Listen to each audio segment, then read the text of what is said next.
1, 2, And Patients review here. female. Oh shit, almost got some blood going. Oh, he's wearing it too. You're in the bay. Once you get over to the bed, we'll give you the story. Everything's going to happen super fast. Welcome to the emergency room. I lost the phone. Let's start about 300 please. I'll keep you on guard again. Pulse check. No pulse. No more pulse. Yeah. Here, what are the echo people get? And her blood pressure is off the dropping. 45 minutes of CPR and no return of circulation. Okay. Oh. Oh. Hey guys, this right here is going to be a non-educational episode.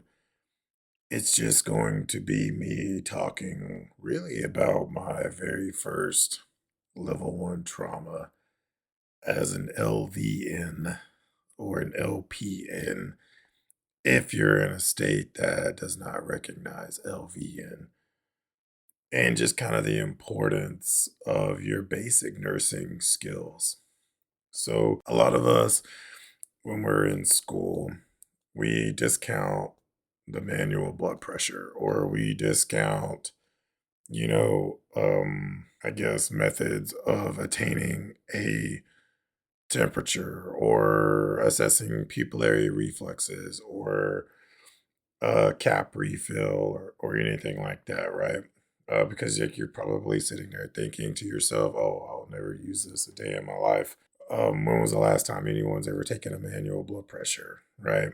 And I can tell you right now that in the level 1 trauma center setting, or in trauma settings, period, a manual blood pressure is usually taken before you hook them up to the monitor. That right there is like number 1, right?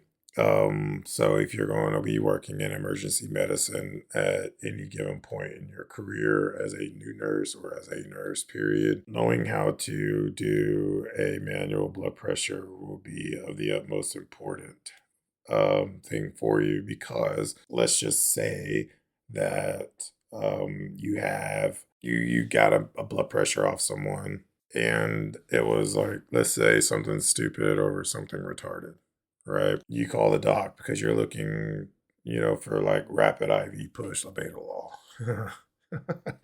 Like, you're going to do that. If you do that, let me know. I want to be there when you do it. But you're looking for some type of like antihypertensive medication to give your patient. That way you can get their blood pressure under control, right? Because you can't really sustain, life with a diastolic blood pressure of Snoop Dogg, right? It's just something you can't do. So they're going to want to know, hey, did you get a manual? Is it the machine, or is it them? And so you have to be able to go to them and be like, hey, like, this is the manual that I got, And so, like, that's also another thing. So even if you're working on the floor, like, you won't encounter many traumas where you'll have to get a blood pressure, but if you do get something that's like 250 over 130, like, you're going to want to take that with a manual cuff, just that way you can verify that this is legitimately this high, which, if you don't know, that is pretty high. The highest blood pressure I think I've seen was recently, and it was an art line, and I think the highest the blood pressure got was like 330 or 350 over like 120, 150 or something like that. Naturally, they were unconscious, unknown downtime, but yeah. Anyways, so yeah, man, take your nursing skills very seriously, because if you're going to be getting into emergency medicine, your basic nursing skills are going to be part of your primary survey. Listening to lung sounds. That's right off the rip, like primary survey.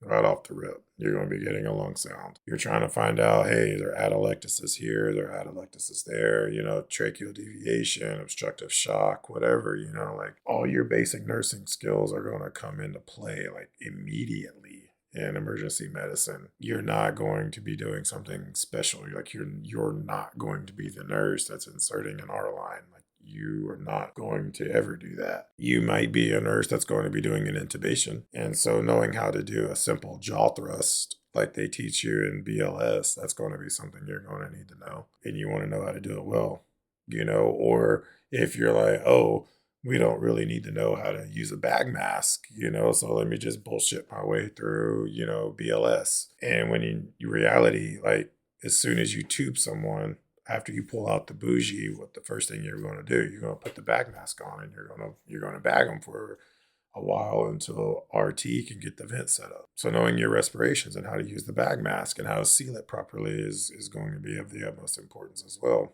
I'm saying this because like if you are a new nurse or if you're just going through RN school and you're like, oh, this is just bullshit, like I'll never use this or whatever, I promise you, if you and a lot of new nurses are like this. They want to get into emergency medicine. They want to get into the ICU for whatever reason. You're going to need to know your basic nursing skills. Like, hey, when I shine this pin light into your eyes, do they respond? Like basic nursing skills. So knowing stuff like that, is going to be of the utmost importance. And so me being me, I didn't really know like how important this was. I was new to emergency medicine and naturally, like I got into a level 1 trauma center as an LVN and I got cut free, got cut loose from my preceptor. And I had my first swing shift because I worked the swing shift. I'm 11 to 11 and I'm working the swing shift and it's nighttime. And if you don't know, man, like all the stupid shit happens at night. And so we get a level 1 activation, right? Level 1 trauma. It was probably bed 3, ETA 5.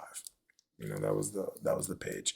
And so typically OSHA requires you to, have a gown, booties, bonnet, or bouffant, whatever they call it, and some type of eye protection, and naturally some gloves whenever you're going to be exposed to some type of body fluid. Me being me, I hung around for a little bit. I watched some people enter these level 1s. Some people were led, some people didn't. So I was just kind of watching and seeing kind of like what I could do. And then one night it came in. That level 1 activation, 20-something-year-old dude got shot in the chest. I've been at this trauma center going on a year and some change now, and I have yet seen a clamshell thoracotomy, and that's like one of the things that I'm like dying to see. I mean, we can be morbid about it all you want because like the clamshell has like a less than a 1% chance of success. So, I mean, sadly, someone's gonna have to get it done. And I would just like to be there when they get it done. Not just a normal thoracotomy though, like a clamshell. Like I want to see a clamshell. And so I was excited. We had a gunshot wound to the chest. And so I was excited. So I was like, you know what? Like, if I'm going to get over my fear of being in level 1 traumas, today is going to be the day. I get in there, I get the monitor set up, I'm there, I'm getting ready. Surprisingly enough, no one was responding to this level 1. And usually at my facility, we're the busiest level 1 trauma center in the United States. And that's by Google. Usually when a level 1 trauma is being activated, like the room is packed full. I mean, you can Google level 1 trauma on Google and like you'll see how packed the rooms are because the residents need to get hands-on experience. And so everyone's trying to get a look, everyone's trying to take a turn, so the room gets packed like relatively fast. I'm in there. I got the monitor set up. No one's in there. So I'm like, oh shit, like we need someone to get the manual because that's part of the primary survey. And so I'm fresh out of TNCC. I am an LVN, so I hold a letter of completion when it comes to TNCC. Like I'm fresh out of TNCC, and I'm like, okay, let's do this. Like I'm super excited to do this. All right, this is it. This is what I've been wanting to do. Homeboy rolls in, gunshot wound to the right side of his chest, kind of like in the axillary area, and they weren't going to do a clamshell. And I was kind of bummed. I wanted to be part of the team. So I wanted to take a bite and see what I can do with it. Put my ears in, the stethoscope. I cranked that bitch all the way up to like 300. And homeboy is sweating. He's throwing up. He's showing signs of decompensated shock. And so like we're like racing at this point, right? and I can't hear the blood pressure. I sit there and I like turn around and I look at the nurse that's behind me and I'm like, yo, man, I can't hear this. I can't hear the blood pressure. And they didn't acknowledge me or they didn't respond to me because they were too busy setting up the massive transfuser or they were doing something else. And so I try again, right? And I turn back around and I say, yo, man, I can't really hear this. And they were still messing around with the massive transfuser. We have the brand Belmont. So if you hear me say Belmont, they're not endorsed. They're not endorsing the episode. It's just our particular equipment. They were messing around with the Belmont still. I try again for the third time. And by this time, the trauma surgeon is like, hey, what's our manual? And I didn't hear it. And so I looked at the nurse behind me and I said, hey, do you want to try? And they were like still messing around with this fucking Belmont. You know, because if you know anything about the Belmont or any type of massive transfuser, they malfunction regularly. And if you get the smallest air bubble, they're not going to work, rightfully so.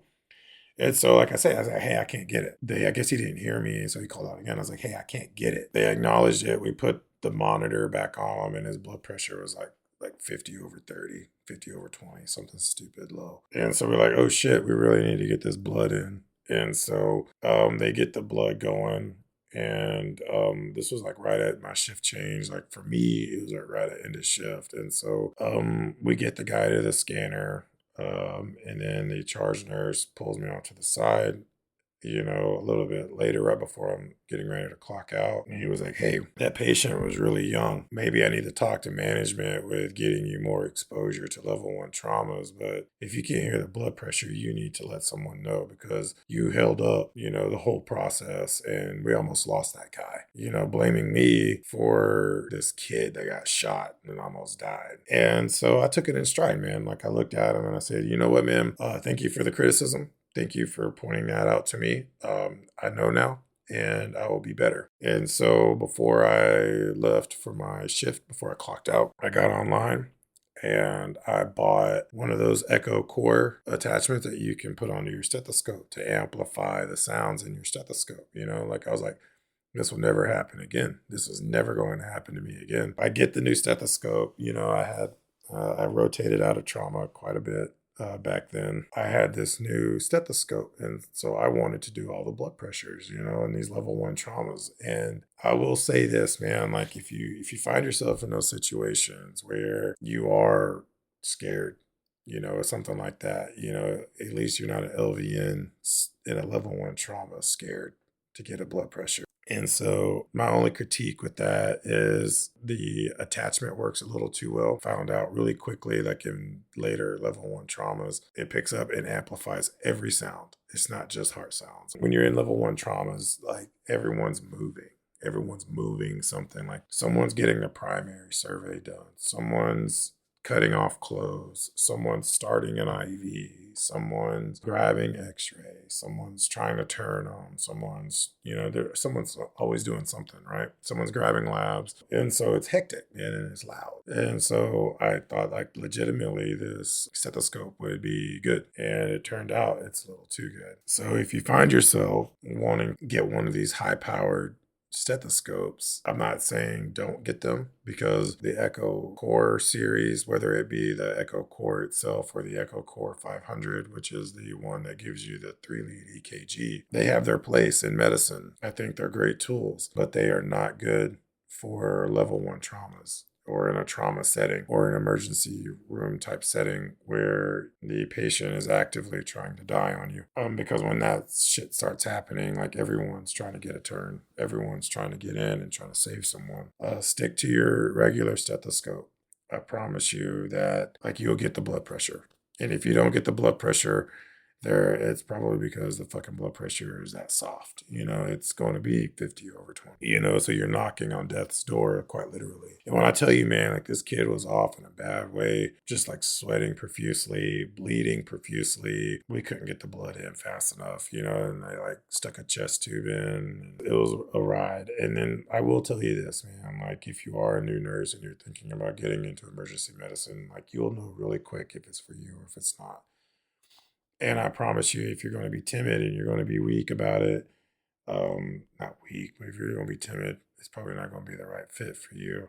Because us ER nurses, man, like if we see you fucking up, we're going to let you know, hey, you're fucking up, you know, and you have to be able to take that criticism and you have to be able to take it in stride and keep moving. Don't take it hard or anything like that. Like, yo, like we're trying to literally do what's best for you, the new nurse, and then be the patient that is dying in front of you. It might come out a certain way, but it's legitimately trying to just be like, hey, we're looking out for you and them. So get it together. So that right there was the episode, man. I was just trying to let you guys know how important your basic nursing skills are.